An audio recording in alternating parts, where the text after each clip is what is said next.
Elvis Presley died today. Even though he didn't drink, smoke, or drive his own car, he quit breathing at the age of 42. The cause of death has not yet been determined.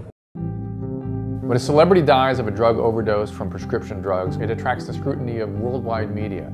But this drama is merely a reflection of what's going on in thousands of lives throughout the country. Follow us as we reveal just how easy it is to obtain the most powerful addictive substances: prescription pain medicine, prescription sleep medicine, prescription anxiety medicine, all potentially fatally addictive. The surprise death tonight of Anna Nicole Smith, just 39 years old. Friends and family of actress Brittany Murphy arrived at a Los Angeles cemetery Thursday for a private Christmas Eve funeral. More than 100 mourners showed up to pay their respects to Heath Ledger. Ledger died of an accidental overdose of prescription drugs. In my personal 25-year battle with heroin and cocaine, I've never witnessed the carnage that comes along with prescription medication abuse. Where I really became cognizant of the extent of this problem occurred as I was director of a treatment center, and I had a client there, and his name was Andre. After leaving treatment, Andre overdosed on OxyContin. I sat with that mom as Andre literally starved to death after he was pronounced brain dead. About 3 weeks after Andre died, the girlfriend's mother died of a drug overdose. And 2 weeks after that, the girl died. These were all medications, all OxyContin, prescribed by the same doctor. That doctor is still operating today.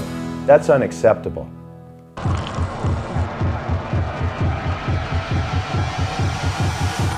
These pain management doctors don't get me going. They're the biggest bullshit artists in the racket.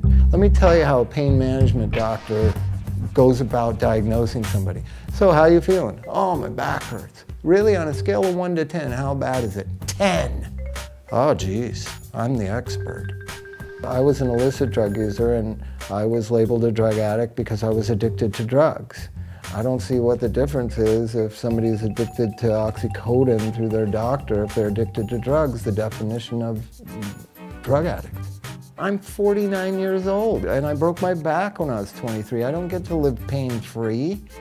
This idea that you're supposed to live forever and be pain-free, this is mythology of America. Now I find myself arguing with addicts about what their doctor says. I don't give a fuck what their doctor said. The same great coverage for less. People choose 5-hour energy over. That's what you get when you're a fucking idiot and you do stupid things. You've been in this situation, this same exact situation before. You've watched it in your friends, your girlfriends, people that you cared about, and they continually go back to the drugs. Oh, I know it. I know that OxyContin just, you know, it will always keep pulling. It's not if you're gonna relapse, it's when you're gonna relapse. They're gonna go in surgery and cut me open and drain this thing. So, I don't know. I think there's 3 different types of physicians. There's a physician that would gladly do the right thing if he or she had the appropriate education. There's another class that are absolutely ignorant to the problem, maybe, and do not have the inclination to change. And there's a third class that is absolutely motivated solely by greed. Oh, I'm already on camera and shit. I'm not feeling this, dude. I know several people who use this doctor for the reason of getting pills and narcotics of some sort.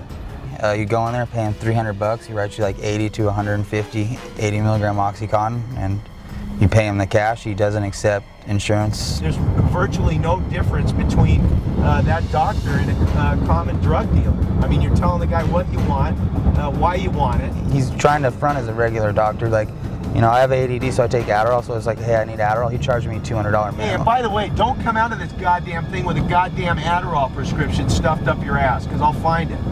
I'm dead serious. When you actually hurt your wrist, it doesn't hardly hurt? Yeah, I have a hard time twisting it. You can't work like this in instruction on it. No. I mean, like, the meds have been keeping me good, like, from the pain, so. Other people, you know, there's $500 you pay walk in the door. It might be $500, but I've done a lot of stuff with the patients. My patients come in, they've been treated, they walk out the door, they've had a treatment, they had an injection, they had everything. So, Norco, and then, you're taking how many milligrams Xanax you're taking? 3 milligrams. I take 2 in the morning and 1 in the evening before bed. How much did you bring in? 300? I got another 100 in the car. I brought 200 in just for whatever. It usually costs more than that, but let's let it go. $104. It's 3. Put it down, dude. Drop that shit, dude. I've known several people mixing these 2 drugs I got here. Any type of opiate with Xanax is a killer combination. I think that's just a red flag right there. Americans are 4% of the world's population, yet we consume 80% of the global supply of opiates and 99% of hydrocodone, Vicodin. 20,000 Americans died last year from prescription drug overdoses. The number of teens going in for treatment for prescription drug abuse has increased by more than 300% in the last 10 years. Nearly 7 million Americans are abusing prescription drugs. That's more than the combined total of those abusing heroin, cocaine, hallucinogens, ecstasy, and inhalants. An unsuspecting patient develops addiction on the back of a prescription pad. Hopefully everything goes well. Hopefully I'll wake up. If I don't, I love you, Mom. I love you, Dad. Love you, Grandma. Hope everything goes good.